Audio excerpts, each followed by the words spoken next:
ghost stories chosen by Roald Dahl and put into this book.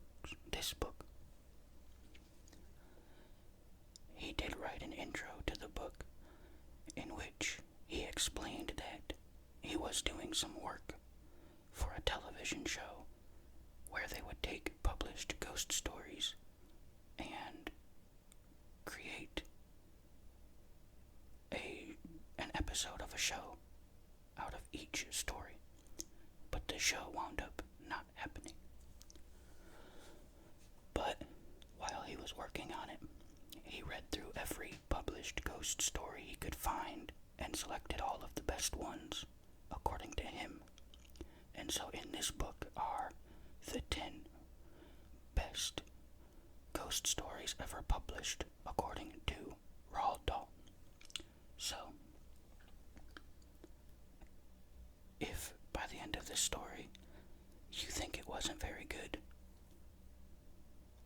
then I suggest you blame Roald Dahl, because he's the one that said it was good. I haven't read this story before. I'll be reading it for the first time here with you, so I'm hoping it's a pretty good story anyway. Okay. This is The Corner Shop by Cynthia Asquith. Peter Wood's executors found their task a very easy one. He had left his affairs in perfect order. The only surprise yielded by his methodical writing table was a sealed envelope on which was written, "Not wishing to be bothered by well-meaning research societies, I have never shown the enclosed to anyone, but after my death all are welcome to read what, to the best of my knowledge, is a true story." The manuscript, which bore a date 3 years previous to the death of the writer, was as follows. I have long wished to record an experience of my youth. I won't attempt any explanation. I draw no conclusions. I merely narrate certain events. One foggy evening, at the end of a day of enforced idleness in my chambers, I had just been called to the bar. I was rather dejectedly walking back to my lodgings when my attention was drawn to the brightly lit window of a shop. Seeing the word antiques on its signboard, and remembering that I owed a wedding present to a lover of bric-a-brac, I grasped the handle of the green door. Opening with one of those cheerful jingle-jangle bells, it admitted me into large, rambling premises, thickly crowded with all the traditional treasure and trash of a curiosity shop. Suits of armor, warming pans, cracked, misted mirrors, church vestments, spinning wheels, brass kettles, chandeliers, gongs, chessmen, furniture of every size and every period. Despite all the clutter, there was none of the dusty gloom one associates with such collections. Far from being dingy, the room was brightly lit, and a crackling fire leapt up the chimney. In fact, the atmosphere was so warm and cheerful that after the cold, dank fog outside, it struck me as most agreeable. At my entrance, a young woman and a girl, by their resemblance obviously sisters, rose from armchairs. Bright, bustling, gaily dressed, they were curiously unlike the type of people who usually preside over such wares. A flower or a cake shop would have seemed a far more appropriate setting. Inwardly awarding them high marks for keeping the place so clean, I wished the sisters good evening. Their smiling faces and easy manners made a very pleasant impression on me, but though they were most obliging in showing me all their treasures and displayed considerable knowledge as well as appreciation, they seemed wholly indifferent as to whether or not I made any purchase. I found a small piece of Sheffield plate, very moderately priced, and decided that this was the very present for my friend. Explaining that I was without sufficient cash, I asked the elder sister if she would take a check. Certainly, she answered, briskly producing pen and ink. Will you please make it out to the corner curio shop? It was with conscious reluctance that I left the cheerful precincts and plunged back into the saffron fog. Good evening, sir. Always pleased to see you at any time, rang out the elder sister's pleasant voice, a voice so engaging that I left almost with a sense of having made a friend. I suppose it must have been a week later that, as I walked home one bitter cold evening, fine powdery snow brushing against my face, a cutting wind lashing down the streets, I remembered the welcoming warmth of the cheerful corner shop, and decided to revisit it. I found myself to be in the very street, and there, yes, there was the very corner. It was with a sense of disappointment out of all proportion to the event that I found the shop wore that baffling, shut-eyed appearance, and read the uncompromising word, closed. An icy gust of wind whistled round the corner. My wet trousers flapped dismally against my chapped ankles. Longing for the warmth and glow within, I felt annoyingly thwarted. Rather childishly, for I was certain the door was locked, I grasped the handle and shook it. To my surprise, it turned in my hand, but not in answer to its pressure. The door was opened from within, and I found myself looking into the dimly lit countenance of a very old and extremely frail-looking little man. Please to come in, sir, said a gentle, rather tremulous voice, and feeble footsteps shuffled away ahead of me. It is impossible to describe the altered aspect of the place.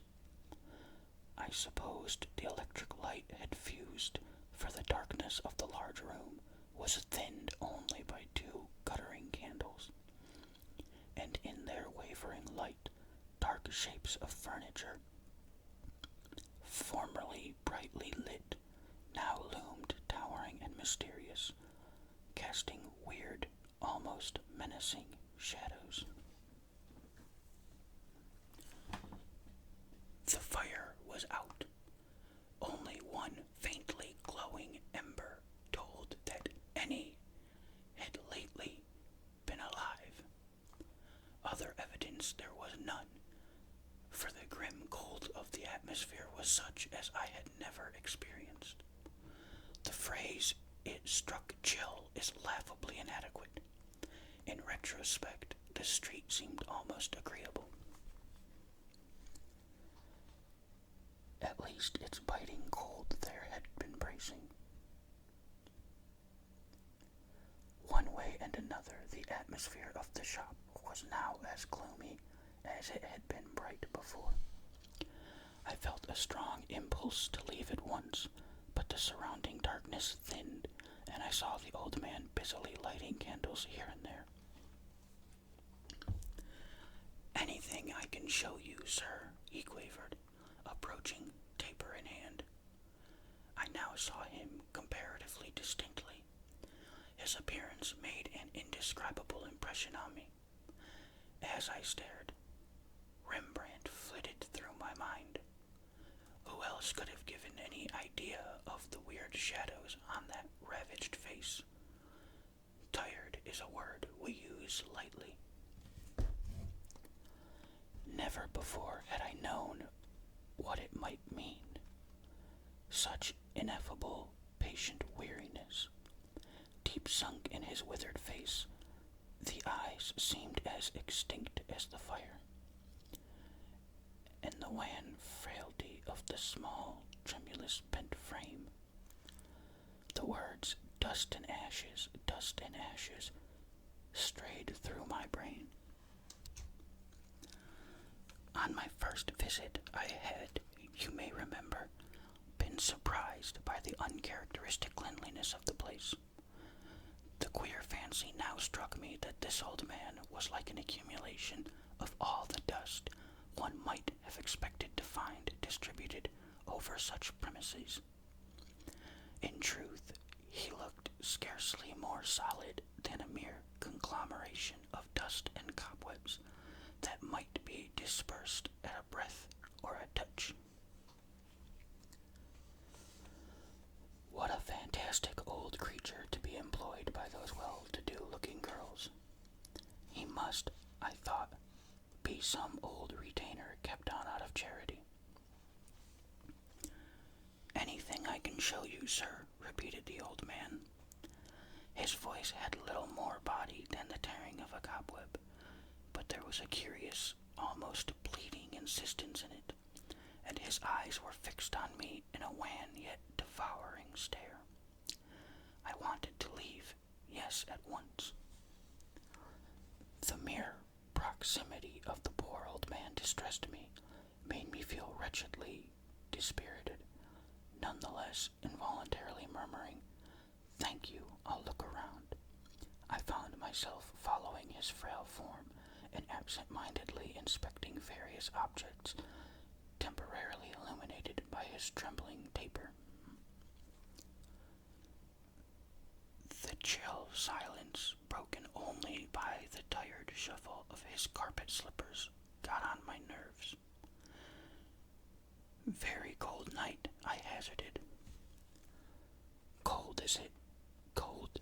Yes, I dare say it is cold." In his gray voice was the apathy of utter indifference. For how many years, I wondered, had this poor old fellow been incapable of his own distress? "Been at this job long?" I asked, dully contemplating a four-poster bed. "A long, long time." The answer came softly as a sigh, and as he spoke, time seemed no longer a matter of days, weeks, months, years, but a weariness that stretched immeasurably. Suddenly I began to resent the old man's exhaustion melancholy, the contagion of which so unaccountably weighed down my own spirits. "How long, O Lord, how long?" I said as jauntily as I could manage, adding with odious jocularity, "Old age pension about due, what?" No response. In silence he drifted across the other side of the room. "Quaint piece, this," said my guide, picking up a grotesque little frog that lay on a shelf amongst various other odds and ends. It seemed to be made of some substance similar to jade, soapstone, I guessed. Struck by its oddity, I took the frog from the old man's hand. It was strangely cold. "Rather fun," I said. "How much?" "Half a crown, sir," whispered the old man, glancing up at my face. Again his voice was scarcely more audible than the slithering of dust, but there was a queer gleam in his eyes. Was it eagerness? Could it be? "Only half a crown, is that all? I'll have it," said I. "Don't bother to pack up old Anthony Rowley. I'll put him in my pocket." As I gave the old man the coin, I inadvertently touched his hand. I could scarcely suppress a start. I have said the frog struck cold, but compared to that desiccated skin, its substance was tepid. I can't describe the chill of that second's contact.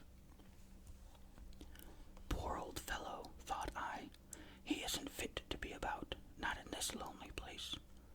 I wonder those kind-looking girls allow such an old wreck to struggle on. Good night, I said. Good night, sir. Thank you, sir, quavered the feeble old voice. He shut the door behind me. Turning my head as I breasted the driving snow, I saw his form, scarcely more solid than a shadow, dimly outlined against the candlelight. His face was pressed against the big glass pane, and as I walked away, I pictured his exhausted, patient eyes peering after me.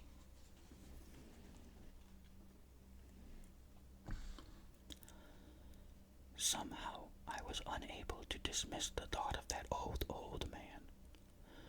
Long after I was in bed and counting sleep, I saw that ravaged face with its maze of wrinkles, those great eyes like lifeless planets, staring at me, and in their steady gaze there seemed something that beseeched. Yes, I was strangely perturbed by that old man. Even after I achieved sleep, my dreams were full of him, haunted, I suppose, by a sense of his infinite tiredness. I was trying to force him to rest, to compel him to lie down. But no sooner did I succeed in laying out his frail form on the four-poster bed I had seen in the shop, only now it seemed more like a grave than a bed, and the brocade coverlet had turned into sods of turf. Then he would slip from my grasp and totteringly resume his rambles round and round the shop. On and on I chased him, down endless avenues of weird furniture, but still he eluded me.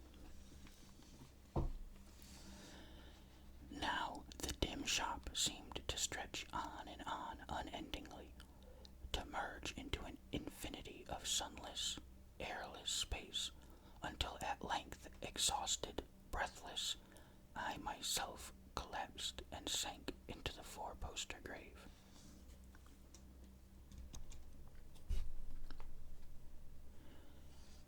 The very next morning, an urgent summons took me out of London, and in the anxiety of the ensuing week, the episode of the corner shop was banished from my mind. As soon as my father was pronounced out of danger, I returned to my dreary lodgings, dejectedly engaged in adding up my wretched bills and wondering where on earth to find the money to pay my next quarter's rent. I was agreeably surprised by a visit from an old schoolfellow, at that time practically the only friend I had in London. He was employed by one of the best-known firms of fine art dealers and auctioneers. After some minutes' conversation, he rose in search of a light. My back was turned to him. I heard the sharp scratch of a match, followed by proprietary noises to his pipe. Suddenly they were broken off by an exclamation. "Good God, man," he shouted, "where did you get this?"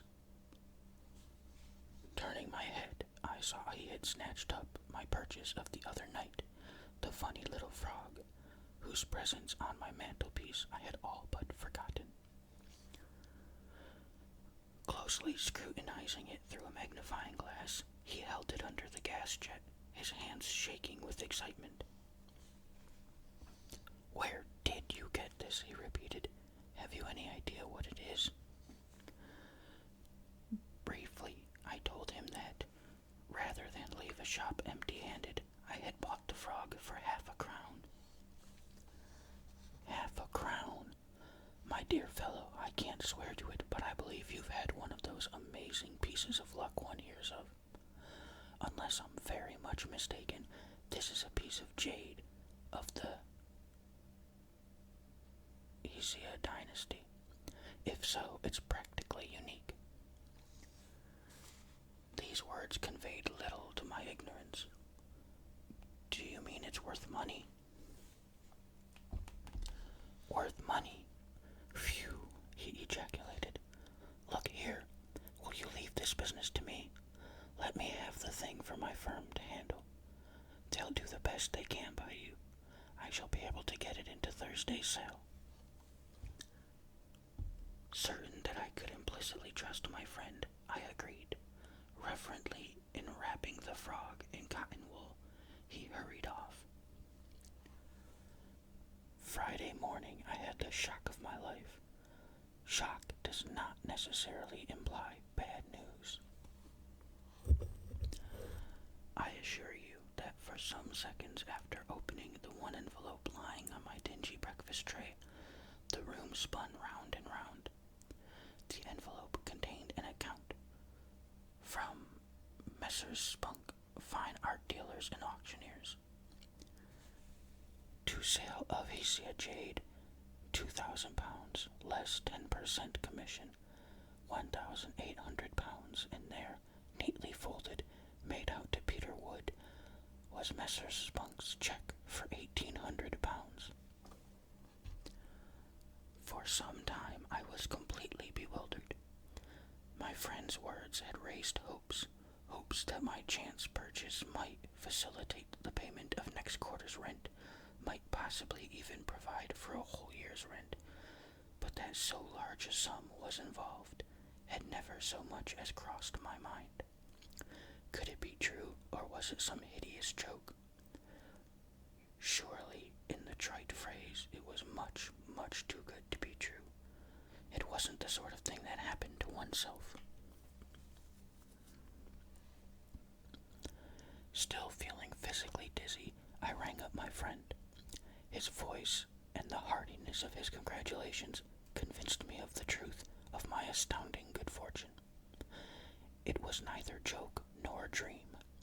I, Peter Wood, whose bank account was at present £20 overdrawn, who, but for shares amounting to £150, possessed no securities whatever, now held in my hand a piece of paper convertible into 1,800 golden sovereigns. I sat down to think, to try to realize, to readjust. From my jumble of plans, problems, and emotions, one fact emerged crystal clear.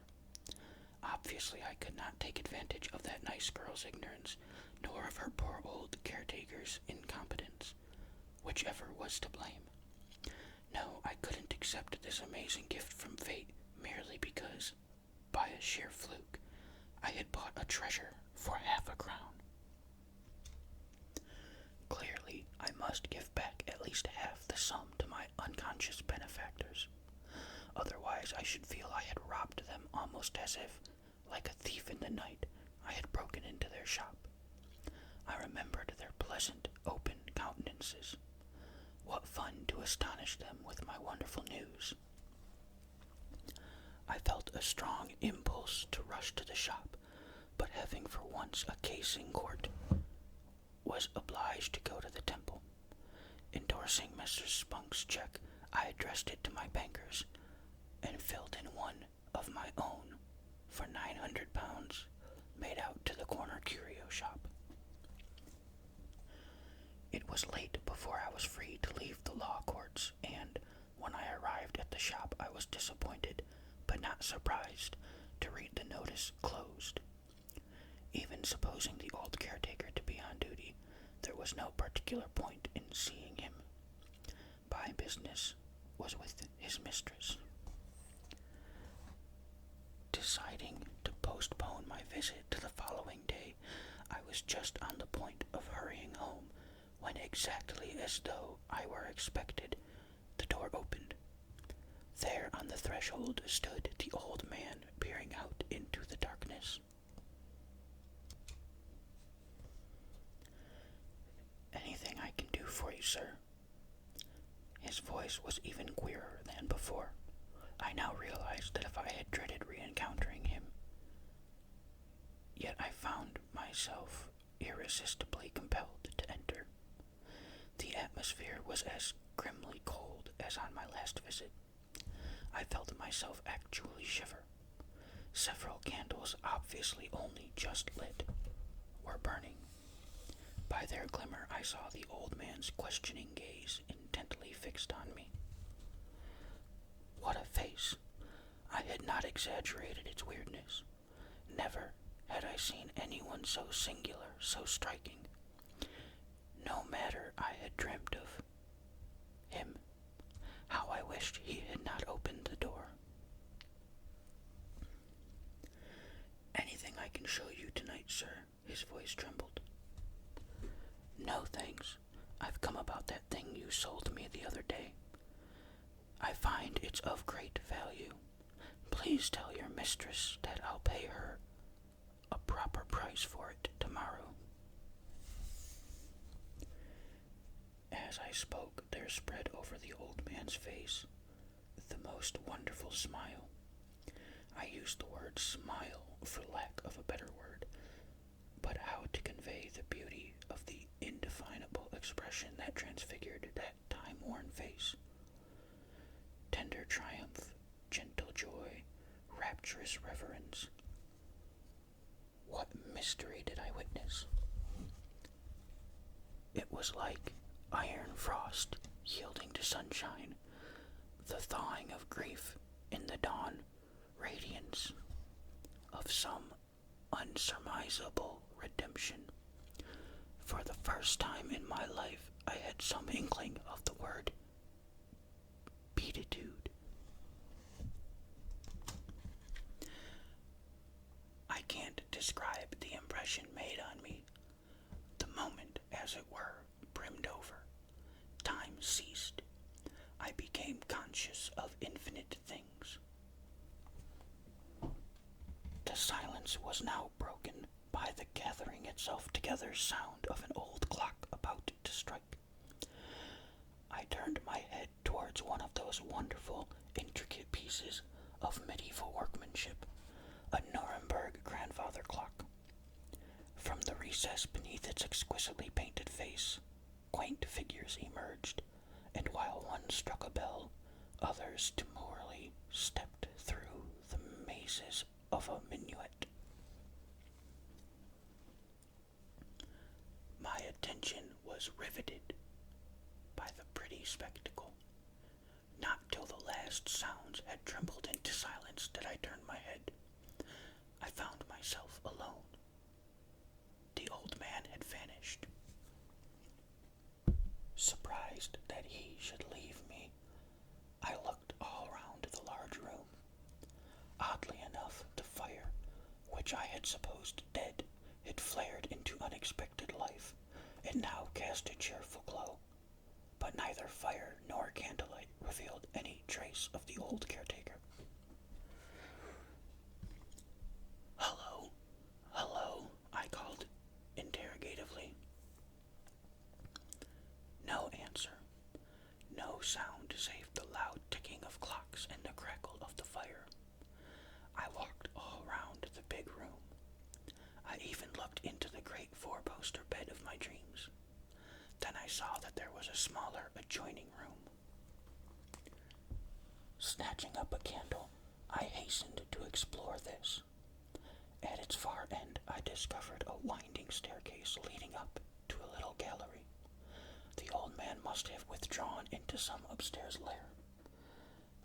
I would follow him. I groped my way to the foot of the stairs and began to climb, but the steps creaked under my feet. I was conscious of crumbling woodwork. There was an icy draught. My candle went out. Cobwebs brushed against my face. To go any further was most uninviting. I desisted. After all, what did it matter? Let the old man hide himself. I had given my message. Best be gone. But the main room to which I had returned was now quite warm and cheerful. What had ever made me think it sinister? It was with a distinct sense of regret that I left the shop. I felt balked. I longed to see that Strange old man. How could I ever have fancied that I feared him? The next Saturday I was free to go straight to the shop. All the way there my mind was agreeably occupied, anticipating the welcome the grateful sisters were sure to give me. As a jingle-jangle of the bell announced my opening of the door, the two girls, who were busily dusting their goods, turned to see who came at so unusually early an hour. Recognizing me, to my surprise, they bowed amiably but quite casually, as though to a mere acquaintance. With such a fairy tale bond between us, I had expected a very different kind of greeting. I supposed that they had not yet heard the news, and when I told them I had brought the check, I saw that my surprise was right. They looked quite blank. Check? Yes, for the frog I bought the other day. Frog? What frog? I only remember your buying a piece of Sheffield plate. So they knew nothing, not even of my second visit to their shop. By degrees I told them the whole story. They were overcome with astonishment. The elder sister seemed quite dazed. But I can't understand it. I can't understand, she repeated. Holmes, the old caretaker, isn't even supposed to admit anyone in our absence, far less to sell things. He merely comes to take charge on the evenings we leave early, and is only supposed to stay till the night policeman comes on duty. I can't believe he let you in and never told us he'd sold you something. It's too extraordinary. What time was it? Round about 6, I should think. He generally leaves at 5:30, said the girl, but I suppose the policeman must have been late. It was later when I came yesterday. Did you come again? She asked. Briefly I told her of my visit and the message I had left with the caretaker. What an extraordinary thing, she exclaimed. I can't begin to understand it, but we shall soon hear his explanation. I expect him at any moment now.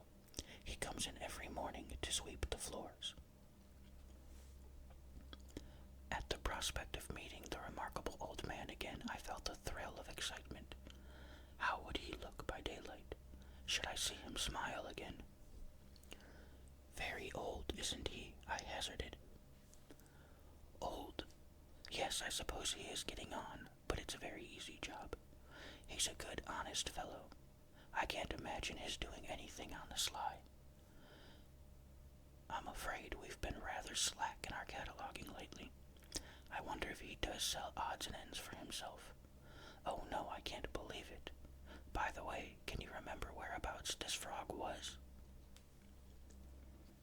I pointed to the shelf from which the caretaker had produced the piece of jade. Oh, from that odd lot I bought the other day for next to nothing. I haven't sorted or priced any of the things yet. I can't remember any frog. What an incredible thing to happen. At this moment the telephone rang. She lifted the receiver. Hello? Hello? Yes, Miss Wilson speaking. Yes, Mrs. Holmes. What is it? A few seconds startled pause, and then dead. Dead. But how? Why? Oh, I am so sorry. After a few more words, she replaced the receiver and turned to us, her eyes full of tears. Oh, Bessie, she said to her sister, poor old Holmes is dead. When he got home yesterday, he complained of pain, and he died in the middle of the night. Heart failure. No one had any idea there was anything the matter with him. Oh, poor Mrs. Holmes, what will she do? We must go to her at once. Both girls were so much upset that I thought it best to leave. The singular old man had made so haunting an impression upon me that I was deeply moved to hear of his sudden death. How strange that, except for his wife, I should have been the very last person to speak with him. No doubt pain had seized him in my very presence. That was why he had left so abruptly and without a word. Had death already brushed against his consciousness? That lovely, inexplicable smile, was that the beginning of the peace that passes all understanding? Next day I told Miss Wilson and her sister all the details of the fabulous sale of the frog, and presented my check. Here I met with unexpected opposition. The sisters showed great unwillingness to accept the money. It was, they said, all mine. Besides, they had no need of it. You see, explained Miss Wilson, my father had a flair for this business amounting to a sort of genius. He made quite a large fortune. When he became too old to carry on the shop, we kept it open, partly out of sentimental, partly for the sake of occupation, but we don't need to make any profit. At last I prevailed upon them to accept the money, if only to spend it on various charities in which they were interested. It was a relief to my mind when the matter was settled. The extraordinary incident of the jade frog made a bond between us, and in the course of our amicable arguments we became very friendly. I fell into the way of dropping in on them quite often, and soon began quite to rely on their sympathetic companionship. I never forgot the impression made on me by the old man, and often questioned the sisters about the poor caretaker, but they had nothing of any interest to tell me. They merely described him as an old dear who had been in their father's service for years and years. No further light was thrown on his sale of the frog. Naturally, they did not like to question his widow. One evening, while I was having tea in the inner room with the elder sister, I picked up a photograph album. Turning its pages, I came on a remarkably fine likeness of the old man.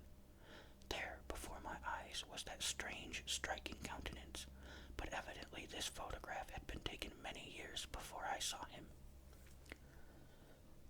The face was fuller, and had not yet acquired the frail, infinitely wearied look I remembered. But what magnificent eyes! There certainly was something extraordinarily impressive about the man. What a splendid photograph of poor old Holmes, I said. Photograph of Holmes? I'd no idea there was one. Let's see. As I handed her the open book, her young sister, Bessie, looked in through the open door.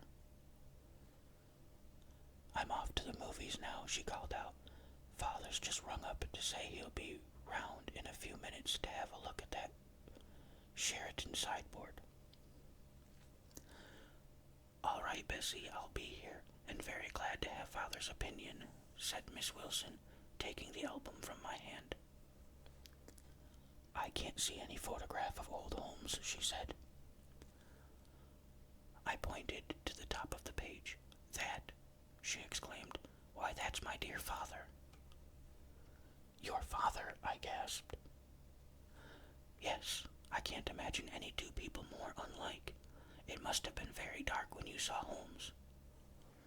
Yes, it was very dark, I said quickly, just to gain time to think, for I felt bewildered. No degree of darkness could possibly explain any such mistake.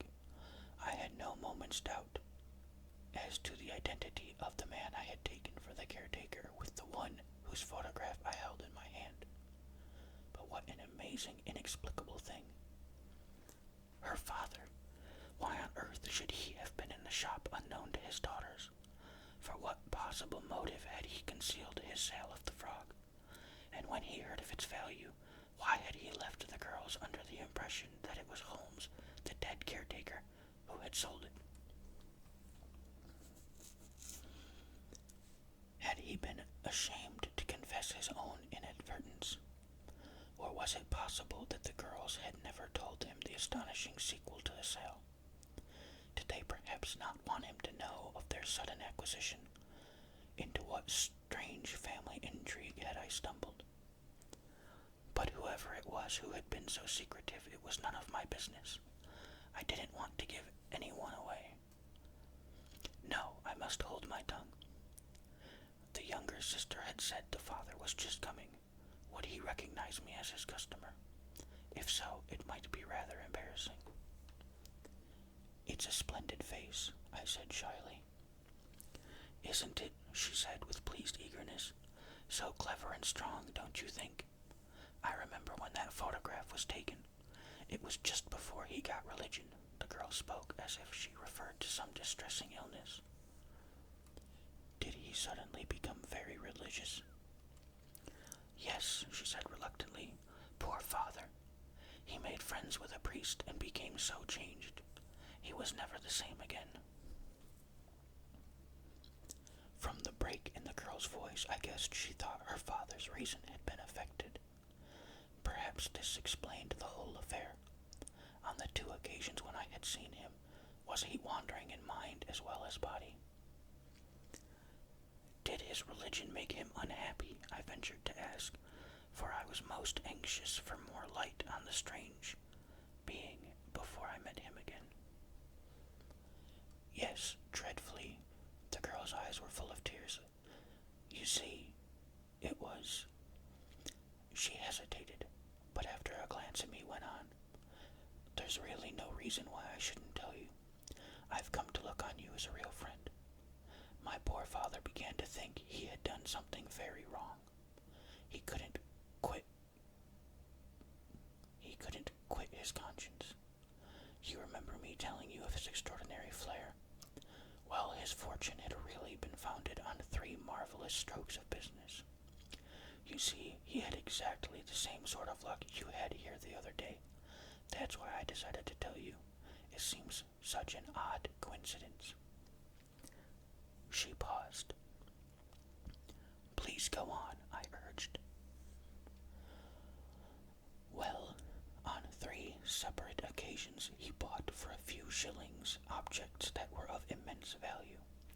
Only unlike you, he did know what he was about. The profit made on their sale was no surprise to him. Unlike you, he did not then see any obligation to make it up to the ignorant people who had thrown away fortunes.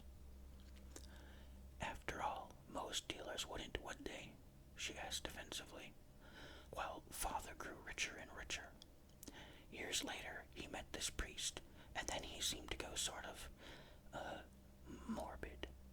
He began to think that our wealth had been founded on what was really no better than theft. He reproached himself bitterly for having taken advantage of those 3 men's ignorance. Unhappily, in each case he succeeded in discovering what had ultimately happened to those he called his victims. Most unfortunately, all 3 customers had died destitute. This discovery made him incurably miserable. 2 of these men had died without leaving any children, so, as no relations could be found, my father was unable to make amends. The son of the 3rd he traced to America, but there he too had died, leaving no family. So poor father could find no means of making reparation. That was what he longed for, to make reparation. His failure preyed and preyed on him until his poor dear mind became quite unhinged. As religion gained stronger and stronger hold on him, he took a queer sort of notion into his head, a regular obsession. The next best thing to doing a good deed yourself, he would say, is to provide someone else with the opportunity, to give him his cue.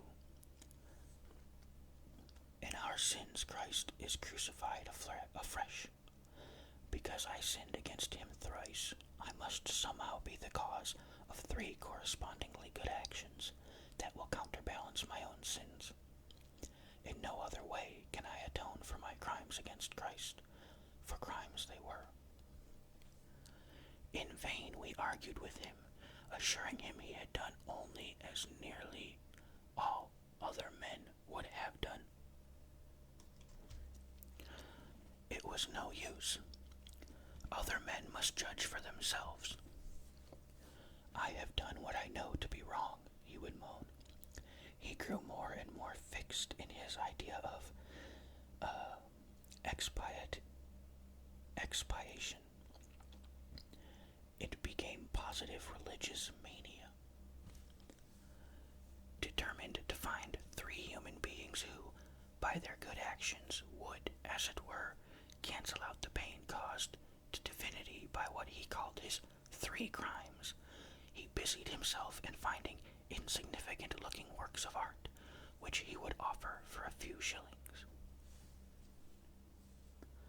Poor old father. Never shall I forget his joy when one day a man brought back a vase he had bought for 5 shillings and then discovered to be worth 600 pounds. I think you must have made a mistake, the man said. Just as you did, bless you. 5 years later, a similar thing occurred, and he was oh so radiant. 2 of humanity's crimes canceled out, 2/3 of his expiation achieved. Then followed years and years of weary disappointment. I shall never rest. I can't. No, never, never, until I find the third, he used to say. Here the girl began to weep. Hiding her face behind her hands, she murmured, "Oh, if only you had come sooner." I heard the jingle-jangle of the bell. How he must have suffered, I said. I'm so glad I had the luck to be the third. Is he satisfied now? Her hands dropped from her face. She stared at me. I heard footsteps approach. I'm so glad I'm going to meet him again, I said. Meet him, she echoed in amazement as the footsteps neared. Yes, I may stay and see your father, mayn't I? I heard your sister say he would soon be here. Oh, now I understand, she exclaimed. You mean Bessie's father. But Bessie and I are only stepsisters. My poor father died years and years ago.